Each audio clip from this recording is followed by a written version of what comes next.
In this video, we're going to talk even more about determinants, but this time it's going to be a bit more conceptually. One of the ways that you can think of the determinant is not just that it's a number, but more generally that it's a function that it produces a number. So my function is a little machine, the input of which is a matrix, and the output of which is a number, the determinant of m. And that number, of course, tells me a lot of information about the matrix that went into the function, like whether it was invertible, and it also tells me some kind of geometric information. So one of the things that's true about this function is that it is a linear function of rows and also of columns.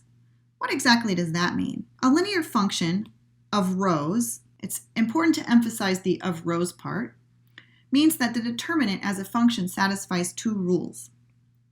The first rule says that if you look at a particular row and you see that everything in that row can be written as a multiple of t, then the determinant of that matrix is t times the determinant of the matrix where you factored t out of that row. The second rule that needs to be satisfied is that if you write an entire row as a sum, then the determinant of that matrix is the sum of the determinants of the smaller matrices that you get by splitting up the sum in this particular row.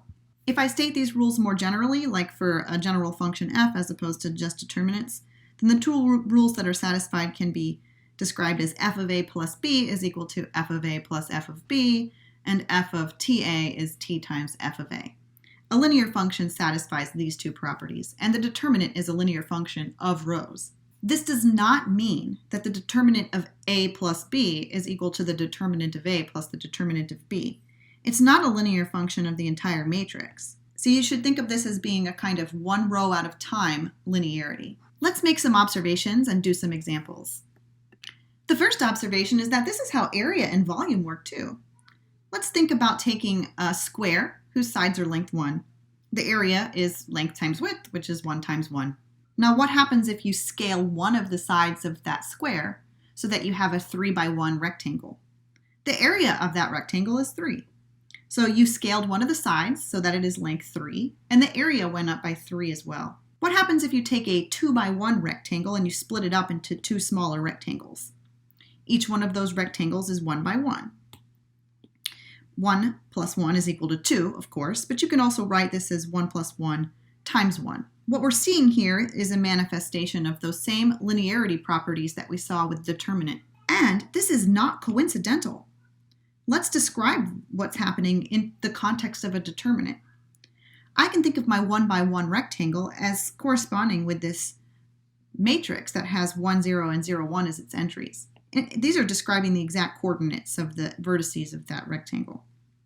And the determinant of that matrix is 1. If I scale one of the edges by 3, in either direction, I produce a matrix that has determinant 3. And the corresponding area of the rectangle is also 3. If I were to scale both of the edges, which is like scalar multiplying the entire matrix, I see that the determinant goes up to 9 as well as the area of that rectangle. Let's be a little careful though. Take a look at this quick example. If you take the matrices 1, 0, 0, 1 and 1, 0, 0, 1, each one of these has its own determinant. The determinants are, of course, 1, and 1 plus 1 is 2. But if you add these two matrices together in entirety, you get a matrix that looks like 2, 0, 0, 2. The determinant is 4. So what we can see here is that the determinant of a plus b, even just using the identity matrix, is not equal to the determinant of A plus the determinant of B. That's because we are adding together these entire matrices, not just the entries of one single row. However, if you take the determinant of 1, 0, 0, 1, which is 1, plus the determinant of 1, 0, 0, 1, which is 1, this is indeed equal to the determinant of 2, 0, 0, 1, which has determinant 2. It's not that we're adding the matrices, we're adding the determinants, and then we're seeing that this linearity property is satisfied. So the beautiful geometric fact that's underlying all of this is that one of the meanings of the determinant is that it is the volume, or in 2 dimensions you would say the area, of the parallelepiped that is spanned by the columns of the matrix A. So here's an example where we have something which is not a square. If you take the matrix 1, 5, 7, 1, and you plot these column vectors, you get a parallelogram. And the exact area of this parallelogram is computed as the determinant of this 2 by 2 matrix, and it turns out to be 34. This rule is most easily visualized when you're dealing with a rectangle or a square or a straight box. So here's a picture of that. Take a 3D box with sides of length 3 and 2 and 5. The length times the width times the height is, of course, 2 times 3 times 5, giving you 30. And when you calculate the determinant of this 3 by 3 matrix by quickly taking the product down the diagonal, you see that that's also giving you this volume measure. Now, determinant can be positive or negative, so you ought to take the absolute value when you're discussing volume or area. But this is the underlying fact. We can use this underlying geometry in a variety of ways to answer questions about area. So for example, we can use determinants to calculate the area of a triangle with vertices x1, y1, x2, y2, and x3, y3.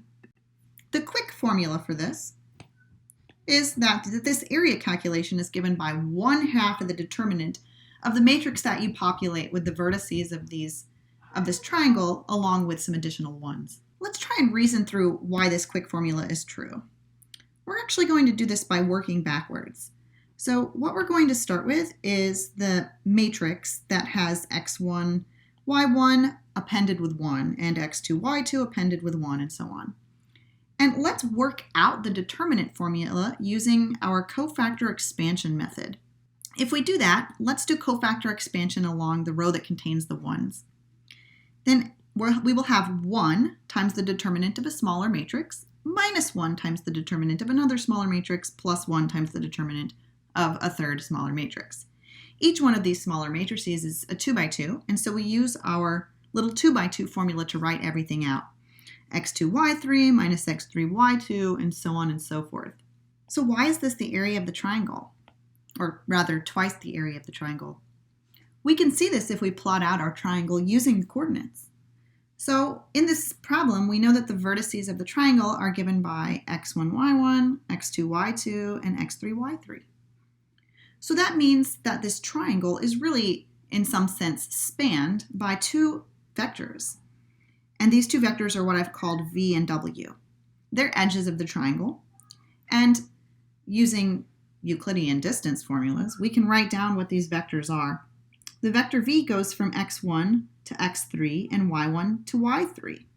And so this is the vector x3 minus x1 and y3 minus y1.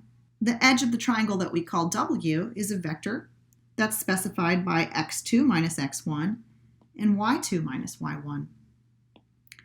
And now that we have described this triangle using vectors v and w, we can think about the parallelogram that's spanned by v and w.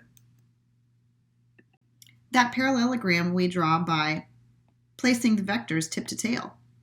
And the area of that parallelogram is given by the determinant of the matrix, containing the vectors v and w as its columns. And after we size down our little parallelogram, this is something that we can also calculate. So the area of the parallelogram spanned by v and w is the determinant of the 2 by 2 matrix that has these 2 vectors as its columns or rows.